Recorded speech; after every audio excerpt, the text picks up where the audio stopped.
How on earth was WhatsApp created? Hold on to your hats because we're about to unravel the insane story of WhatsApp, the app you use for everything from gossiping with friends to dodging those awkward family calls. The crazy thing is, this app was once worth more than NASA. The organization that sent humans to the moon was valued less than this messaging app. But WhatsApp's rapid rise is a roller coaster of accidental genius, rebellious decisions, and a sprinkle of pure luck. Get ready to dive into a tale that will make you question everything you thought you knew about tech, business, and the price of staying connected. Trust me, this ain't your average bedtime story. Facebook will pay $19 billion. Why is Facebook doing this, and why is WhatsApp worth that much money? It's 2009 and the iPhone is still buzzing.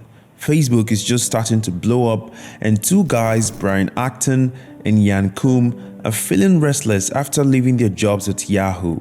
Acton, the Stanford-educated brainiac, and Koum, the Ukrainian immigrant turned Silicon Valley whiz, had raked in a pretty penny from their Yahoo stock options, but they were hungry for something more. Back then, texting was the norm, but it wasn't exactly cheap or convenient, especially for international messaging.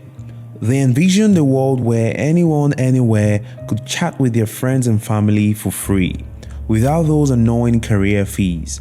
Their solution was WhatsApp 1.0. Launched in early 2009, it wasn't exactly a messaging app. It was more like a digital bulletin board where you could post a status update. At the gym, stuck in traffic, you know the usual stuff. It was like a primitive version of Instagram stories, except way less glamorous. But then, in a stroke of luck, or maybe genius, Apple rolled out push notifications in June of 2009. These alerts that buzz your phone even when you're not using an app. Koum saw the potential immediately. He integrated push notifications into WhatsApp so that whenever you updated your status, your friends get a little ping. It was a seemingly small change, but it unleashed a communication revolution. Then something happened. Koum's Russian friends were some of the earliest WhatsApp users. They started using these notifications to send each other playful messages and jokes. And just like that, WhatsApp was transformed into a full-fledged messaging app. And it all happened by accident. In August 2009, WhatsApp 2.0 launched with push notifications for status updates. Koum built up a system allowing statuses to be replied, initiating messaging chains. But the adventure was just beginning. What's even more shocking is WhatsApp's unique approach that led to a $19 billion payday. Trust me, you don't want to miss this.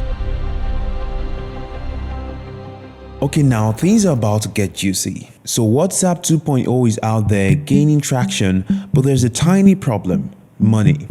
How do you keep the lights on when your revolutionary app is free? Normally, apps turn to ads, in-app purchases, or selling your data. Yeah, creepy, I know. But the WhatsApp guys, they were having none of it. There were two dudes sitting in a makeshift office, bundled up in blankets because they can't afford proper heating, working their butts off for free.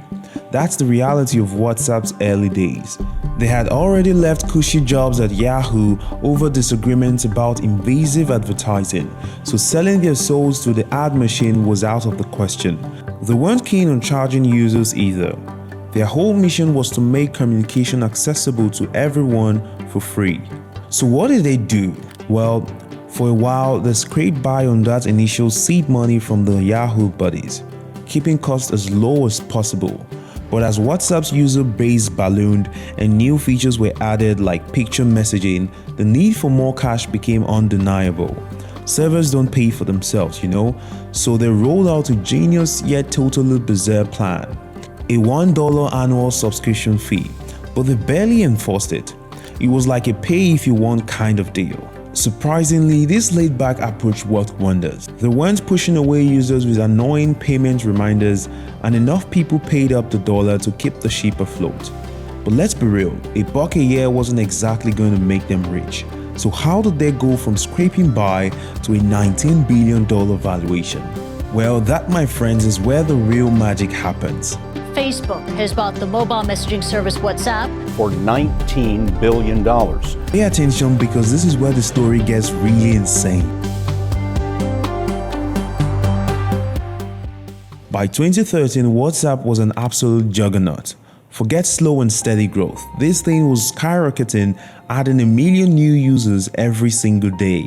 Now you'd think this insane popularity would translate into cash, right? But WhatsApp wasn't exactly raking in the dough. Sure, they had that $1 annual fee thing going on, but they were barely enforcing it. It was more like a voluntary contribution than a serious revenue stream. So the question remained, how does a free app, even one with millions of users, actually make money? The answer, it turns out, is a little bit mind-boggling. Tech companies, especially startups, operate in this bizarre universe where you can be worth a fortune even if you're not turning a profit. It's like a magic trick where the rabbit disappears, but everyone still applauds because they believe it's gonna come back eventually. And in the tech world, that rabbit is often called potential. WhatsApp had potential, their user base was exploding, and investors were lining up to throw money at them. Sequoia Capital, the venture capital firm, saw WhatsApp's massive user growth and knew they were onto something big. So in 2011, they made the founders an offer they couldn't refuse. $8 million in funding, no strings attached. That's right, no demands for aggressive monetization, no pressure to plaster the app with ads, no need to sell user data to the highest bidder. Sequoia believed in the long game, the network effect. It's a simple concept really. The more people who use a product or service, the more valuable it becomes to everyone else. Think of it like a telephone. It's useless if only one person has one.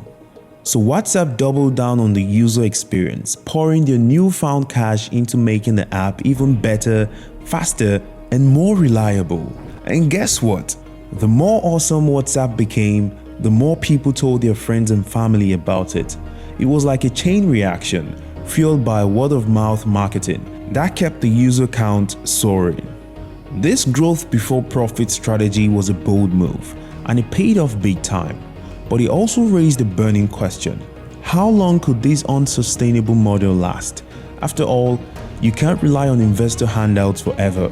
Sooner or later, the music would stop and WhatsApp would have to figure out a way to make real money.